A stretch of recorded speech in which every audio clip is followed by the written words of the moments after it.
الحمد لله نحمده ونستعينه ونستغفره ونؤمن به ونتوكل عليه ونعوذ بالله من شرور أنفسنا من يهده الله فلا مضل له ومن يضلله فلا هادي له ونشهد أن لا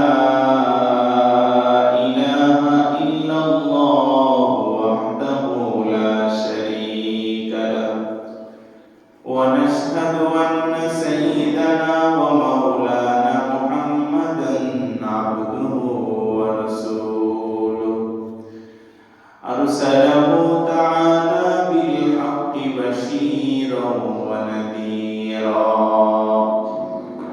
وداعيا إلى الله بإذنه وسراجا وقمرا منيرا فقد قال الله سبحانه وتعالى في كتابه المجيد والفرقان الحميد أعوذ بالله من الشيطان الرجيم بسم الله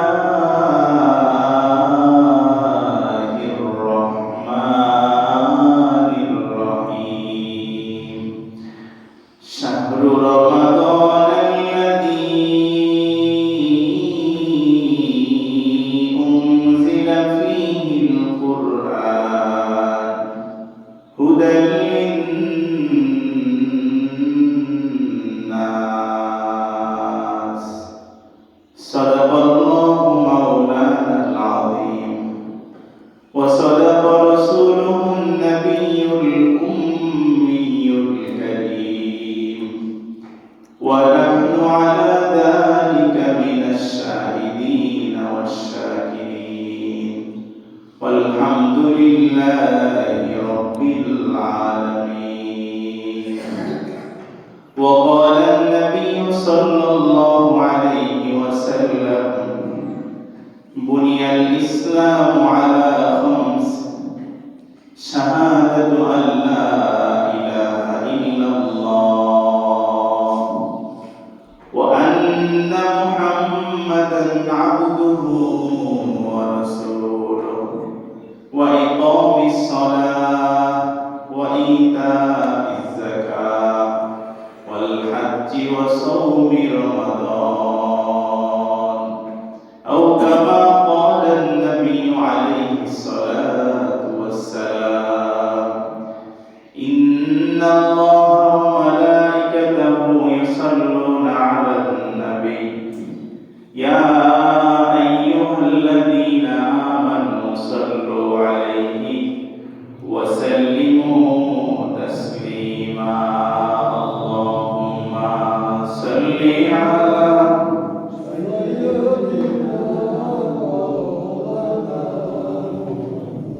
وعلى آل سيدنا اللهم صل على مولانا محمد وعلى آل سيدنا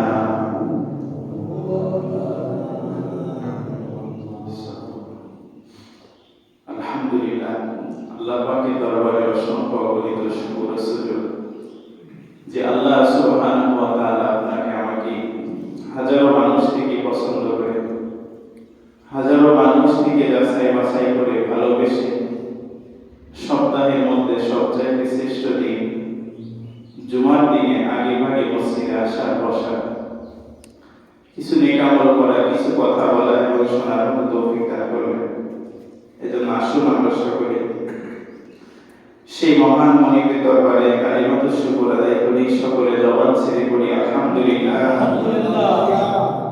লাখো কোটি দুরূদ এবং সালাম আল্লাহর সৃষ্টির প্রধান আকর্ষণ সাইয়্যিদুল মুরসালিন ইমামুল মুরসালিন, রাহমাতুল লিল আলামিন, শফিউল মুযনিবিন, হাবিবে কিবরিয়া জনাবে মুহাম্মদুর রাসূলুল্লাহ সাল্লাল্লাহু আলাইহি ওয়াসাল্লামের প্রতি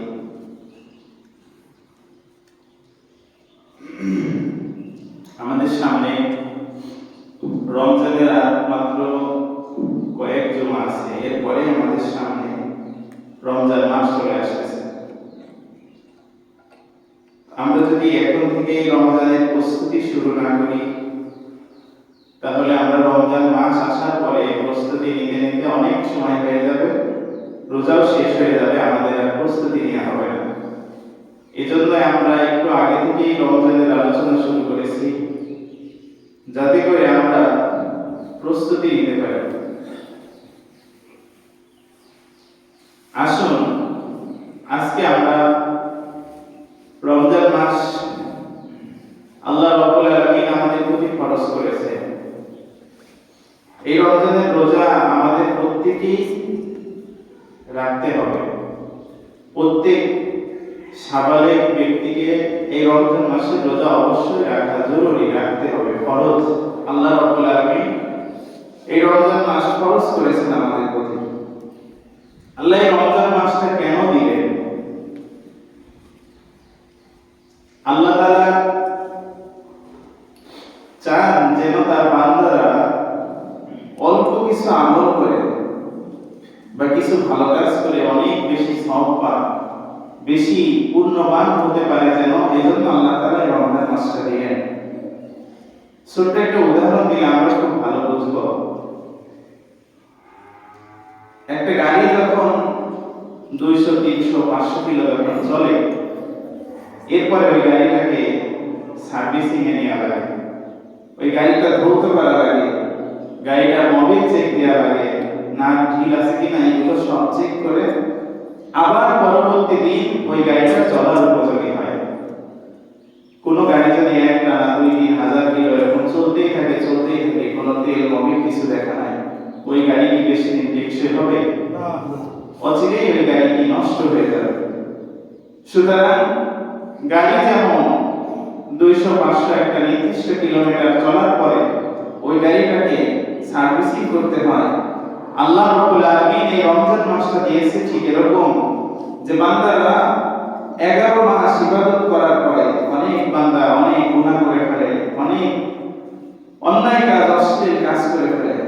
বান্দা যেন এই রমজান মাসটা পেয়ে এই রমজান মাসকে যেন কাজে লাগিয়ে বাকি 11 মাস যেন আবারও চলার উপযুক্ত হতে পারে, এই জন্য আল্লাহ তাআলা রমজান মাস দিয়েছেন। সুবহানাল্লাহ। সুতরাং এই রমজান যদি আমরা হেলায় ফেলায় কেটে দিই বা হেলায় ফেলায় কাটাই, তাহলে কি আমাদের 11 মাসের পাথেহ আর কি হবে না। এজন্য বাকি 11 মাস চলার যে পাথেহ, এটা আমাদেরকে রমজান মাসেই সংগ্রহ করতে হবে। আসুন আজকে আমি আপনাদের সামনে অল্প কিছু সময় এই রমজানের প্রস্তুতি বা এই রমজানটা আমরা কিভাবে কাটাবো, এখন থেকে আমাদেরকে প্রস্তুতি নিতে হবে। আল্লাহ তাআলা কোরআনের মধ্যে বলতেছেন, শাহরু রমাদানাল্লাযী উনজিলা ফীহিল কুরআন হুদাল লিন্নাস। আল্লাহ বলতেছেন শাহরু রমাদান, রমজান মাসের কথা দিয়ে আল্লাহ কোরআনের আয়াত শুরু করলেন। আল্লাহ যেহেতু রমজান মাসের কথা বলেন, শাহরু রমাদান, এর পরবর্তী শব্দগুলোই তো আল্লাহ বলতে পারতেন যে এই রমজান মাসে সকাল থেকে সন্ধ্যা পর্যন্ত রোজা রাখবা, এই সময় থেকে এই সময় পর্যন্ত ইফতার করবা, এই কাজগুলো করবা, এই কাজগুলো করবা না। আল্লাহ তাআলা এটা বলার কথা ছিল না, যেহেতু রমজানের কথা আল্লাহ বলছে। কিন্তু দেখেন আল্লাহ রমজানের কথা বলে শাহরু রমাদান, এই কথা বলেই আল্লাহ পরবর্তী শব্দে বলতেছেন আল্লাযী উনজিলা ফীহিল কুরআন, আমি এই মাসে কোরআন অবতীর্ণ করেছি। সুবহানাল্লাহ। বলার কথা ছিল কি রমজানের কথা, রোজা কিভাবে রাখবো না রাখবো এই কথা, কিন্তু আল্লাহ বললেন যে আমি কোরআন অবতীর্ণ করেছি। এরপরে আল্লাহ বলতেছেন হুদাল লিন্নাস, মানুষরা যেন হেদায়েত পায়, মানুষদের হেদায়েতের জন্য আমি আল্লাহ কোরআন অবতীর্ণ করেছি। সুবহানাল্লাহ। এই আয়াত থেকে আমরা কি বুঝলাম? এই আয়াত থেকে আমরা এটা বুঝলাম যে এই আয়াতে আল্লাহ তাআলা যেহেতু রমজানের পরে কোরআনের কথা আনছেন, কোরআন অবতীর্ণ করছে,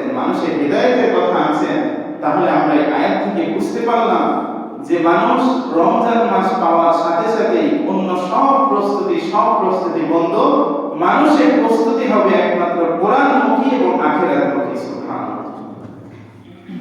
মানুষের প্রস্তুতি রমজান মাসে কি দিয়ে হবে? কোরআন দিয়ে। কি দিয়ে হবে? কোরআন দিয়ে। যতদিন আমরা এই কোরআন দিয়ে রোজা পালন না করতে পারবো, রমজান মাস পালন না করতে পারবো, অতদিন আমরা এই রমজান থেকে কোনোভাবেই ফজিলত আমরা গ্রহণ করতে পারবো না, পূর্ণ নিতে আমরা পারবো না। কারণ আল্লাহ বলে দিলেন এই রমজান মাসে কোরআন অবতীর্ণ করেছে মানুষের হেদায়েতের জন্য, আর আমরা রমজান পালন করি সম্পূর্ণ কোরআন ছাড়া। সুতরাং কোরআন ছাড়া যতদিন 50-60 বছর রোজা পালন করেও যেমন কোনো ফজিলত আমরা পাই নাই, আরো 50 বছর যদি হায়াত পাই আর এরকম কোরআনহীন যদি রমজান আমরা কাটাতে থাকি, এই রমজান দিয়ে আমরা কোনো উপকৃত হতে পারবো না।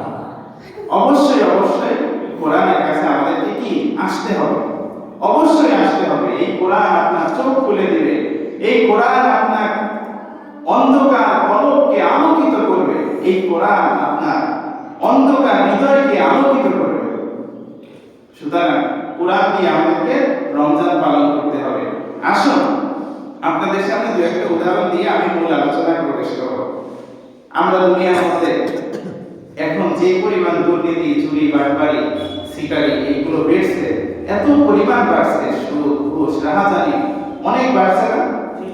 দেখেন যে জায়গাগুলোতে বেশি চুরি ডাকাতি হয় ওই জায়গাগুলো প্রশাসন কি করে? সিসি ক্যামেরার আওতায় নিয়ে আসে, ঠিক না? সিসি ক্যামেরার আওতায় আনার পরে এবার চোর যখন ভাবে